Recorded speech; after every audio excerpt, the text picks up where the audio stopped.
Have you ever seen a movie so terrible it just makes you mad?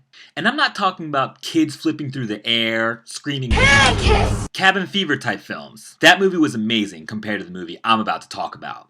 The type of movie that just leaves you with a shake your head kind of feeling walking out of the theater. What I'm talking about is the type of stuff that when you see it, you're like, what the f is going on? What did I just see? How did this movie ever get made? Did Zack Anner direct this film? Why am I standing in front of the inanimate television shouting profanities? I mean, even now, I can feel my blood starting to boil just thinking about it. So I present to you a review of the worst film I've ever seen. Here we go. Birdemic Shock and Terror. Come on, bro! Spoiler alert. It seems to me these days that bad movies are now a genre. You know, like The Room, directed by and starring Tommy Wiseau. This movie leaves you laughing at the terrible acting. I did not hit her. It's not true. It's bullshit. I did not hit her. I did not. But what you come out of the theater with are some pretty funny lines. Oh, hi, Mark. Birdemic Shock and Terror is a romantic thriller written, directed, and produced by James Wynn. It took about 4 years to make and cost about $10,000. I'm no Hollywood producer, but I've worked in a few films to know how one's made. And this movie is an epic failure. What's it about?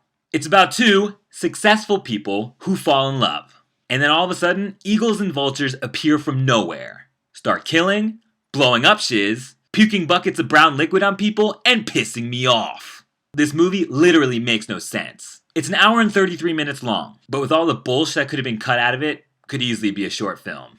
Why?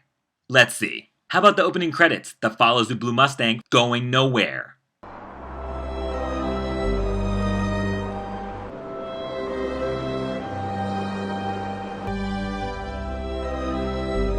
Or how about the terrible sound mixing? Who walks that hard? It's not even synced up! How about the terrible acting? I'll be right back with you. What's with all the noise? Caught the big fish. Yeah? How big was the sale? $1 million. Awesome, man! I'm not making this up. I mean, I wouldn't be so bad if the trailer didn't have some rock and roll song that screams Birdemic, making us think it's gonna be some kind of a thriller. This is Birdemic. But literally, there's no sides of anything bird-related until minute 46. And just as easily as cutting to the next scene, there's birds everywhere. I'm not gonna lie, I laughed a little when the one guy who had a machine gun was killing a bird here and there. Or when the director decided not to edit out obvious ends of scenes. Does this gig pay well? Yes, it does. Oh, that's my girl! Or how about the actors fighting off groups of birds with coat hangers?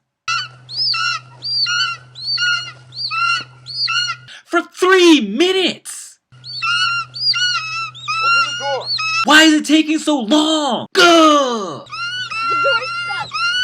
Cut! Edit! Do something! I'm not even gonna go into how the movie ends. I don't want to ruin it for you. You literally have to wait to see how terrible it is. Then you have to rewind it and realize to yourself what's happening or what's not happening. How this film was even made or got out to audiences is beyond me.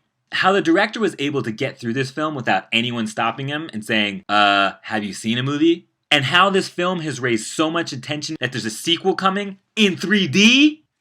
Come on, bros! You're right, there's no nudity, but there's a lot of fully clothed sex scenes.